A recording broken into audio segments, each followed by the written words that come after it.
Baik, kami dari kelompok 11 Ilmu Hukum akan mempresentasikan tugas yang diberikan dosen kami tentang asas hukum. Saya bernama Jeremias Thomas Gabriel Kubentukan dengan NIM 22435374. Saya Muh Irsyad Muammar dengan NIM 22435127.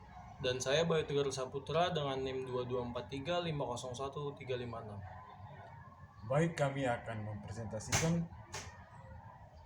tentang pengertian asas hukum. Pengertian asas hukum dijabarkan dari hukum positif dan yang oleh ilmu hukum tidak dianggap berasal dari aturan-aturan yang lebih umum. Asas hukum merupakan pengendepan hukum positif dalam suatu masyarakat. Asas hukum tidak boleh dianggap sebagai norma hukum yang konkret, tetapi perlu dipandang sebagai dasar umum atau petunjuk bagi hukum yang berlaku. Pembentukan hukum perlu berorientasi pada asas-asas hukum. Jadi asas hukum ialah dasar petunjuk arah dalam pembentukan hukum positif. Pengertian hukum menurut De Liangki, asas hukum adalah suatu dalil umum yang dinyatakan dalam istilah umum tanpa menyarankan cara-cara khusus mengenai pelaksanaan yang diterapkan pada serangkaian perbuatan untuk menjadi petunjuk. Fungsi asas hukum ada dua, yaitu fungsi dalam hukum. Pertama, asas dalam hukum mendasarkan eksistensinya pada rumusan oleh pembentuk undang-undang dan hakim. Ini merupakan fungsi yang bersifat mengesahkan serta mempunyai pengaruh yang normatif dan mengikat para pihak. Kedua, fungsi dalam ilmu hukum. Asas dalam ilmu hukum hanya bersifat mengatur dan menjelaskan. Tujuannya adalah memberi iktisar tidak normatif sifatnya dan tidak termasuk hukum positif. Asas hukum dibagi menjadi dua, yaitu ada asas hukum umum, yaitu asas hukum yang berhubungan dengan seluruh bidang hukum seperti asas lex posteriori derogate legi priori. Yang kedua itu ada asas hukum khusus. Asas hukum khusus yaitu berfungsi dalam bidang yang lebih sempit seperti dalam bidang hukum perdata, hukum pidana dan sebagainya. Contohnya yaitu asas pasca sunt servanda, asas konsuelisme atau asas praduga. Fungsi asas hukum dalam sistem hukum. Yang pertama, menjaga ketaatan. Contoh asas ius curiano fit, hakim dianggap mengetahui hukum dan tidak boleh menolak perkara dengan alasan tidak mengetahui hukumnya. Hakim yang menolak perkara dengan alasan tidak mengetahui hukumnya dapat dipidana. Yang kedua, menyelesaikan konflik. Contohnya dokter yang dituduh melakukan malpraktek hingga pasiennya meninggal tidak semata-mata langsung dijatuhkan pasal mengenai pembunuhan dalam pidana, namun harus ditentukan dulu apakah benar ia melakukan malpraktek melalui Undang-Undang Kesehatan dan Kode Etik Kedokteran sesuai asas ius specialis derogat legi generalis. Dan yang ketiga, social engineering. Contohnya pada masa kolonial, kaum pribumi tidak boleh didampingi penasihat hukum hingga terjadi pergeseran nilai-nilai melalui social engineering atau rekayasa sosial, dan sekarang siapapun dapat didampingi penasihat hukum. Adapun dasolen dan dasein. Dasolen sendiri sesuatu yang dicita-citakan, diinginkan, diharapkan, dan yang seyogianya terjadi. Misal, barang siapa membeli maka harus membayar. Dasein, peristiwa yang senyatanya terjadi secara konkret. Misal, yang membeli suatu barang membayar, sejalan dengan dasolen. Misal, yang membeli suatu barang tidak membayar, tidak sejalan dengan dasolen. Selanjutnya ada hubungan hukum dengan nilai dan asas. Asas-asas hukum adalah aturan dasar dan prinsip-prinsip hukum yang bersumber pada nilai yang dianggap baik dan benar, namun bersifat abstrak dan umum. Nilai-nilai yang dianggap baik tersebut melatar belakangi terbentuknya kaidah hukum yang konkret termasuk bagaimana melaksanakan hukum tersebut.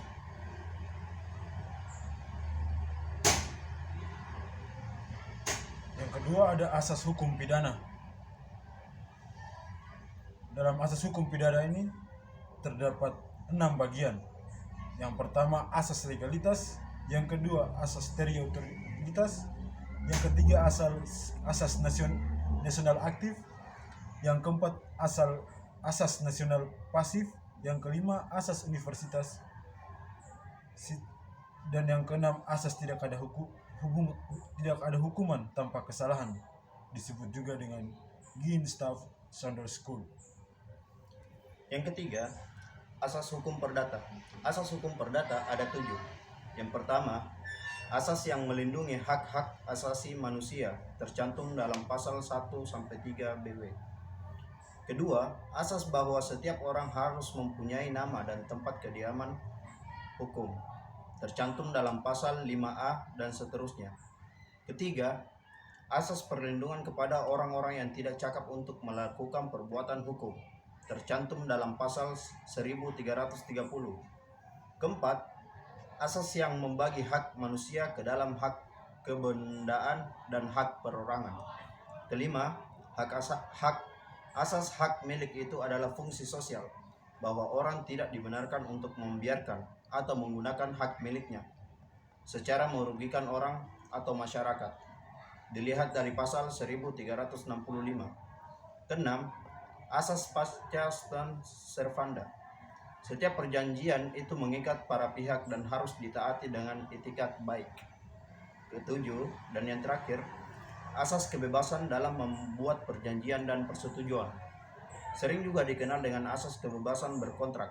Setiap orang bebas dan membuat perjanjian bagaimanapun bentuk dan isinya dengan syarat tidak bertentangan dengan kesusilaan, tertib hukum, dan undang-undang yang berlaku.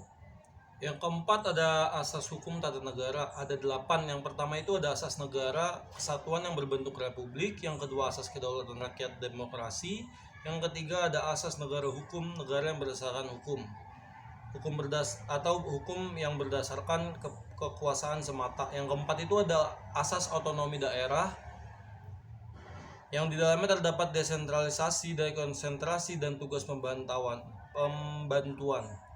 Dan kelima itu ada asas check and balance antar organ negara baik secara internal maupun eksternal. Yang keenam itu ada asas perlindungan hak asasi manusia.